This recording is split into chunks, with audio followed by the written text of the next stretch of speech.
Assalomu alaykum hurmatli ishqiboz. Infotime kanaliga xush kelibsiz.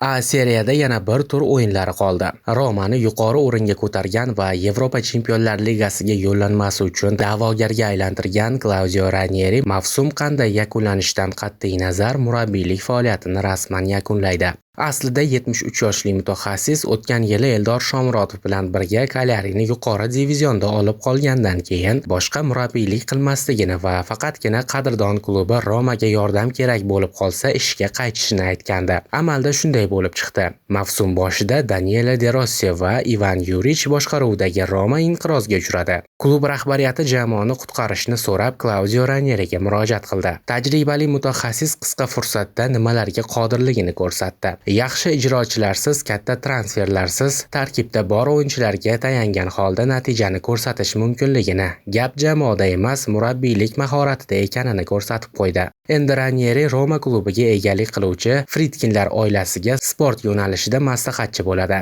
Ranieri anchadan beri o'z o'rniga yangi bosh murabbiy topish ishlarida faol ishtirok etmoqda. Nufuzli manbalardan bir nechtasi, xususan La Stampa nashri Romaning navbatdagi ustozi germaniyalik mutaxassis Yurgen Klopp bo'lishini yozdi. Manbaga ko'ra, Klopp rimliklarning taklifini 18-may kuni qabul qilgan. Yurgen Klopp jahon futbolida Borussia Dortmund va ayniqsa Liverpoolni boshqargani orqali tanilgan. Nemis murabbiyi 2015-2024 yillar davomida qizillarga ustozlik qilgan. Uning qo'l ostida liverpulliklar Angliya Premyer Ligasi, Mamlakat Kubogi va Super Kubogi, Futbol Ligasi Kubogi, UEFA Chempionlar Ligasi, UEFA Super Kubogi, klublar o'rtasidagi jahon chempionatida zafar quchgan. Shuningdek, Yurgen Klopp Borussia Dortmund jamoasida ham muvaffaqiyatli ishlab, 5 ta sovrin sohibi bo'ldi. Uning boshqaruvida Dortmundliklar 2 marotabadan Bundesliga va Mamlakat Super Kubogida g'olib chiqdi. Bir bor Germaniya Kubogi sohibi bo'ldi. Murabbiylikni 1988-yili boshlagan Yurgen Klopp faoliyatining dastlabki yillarida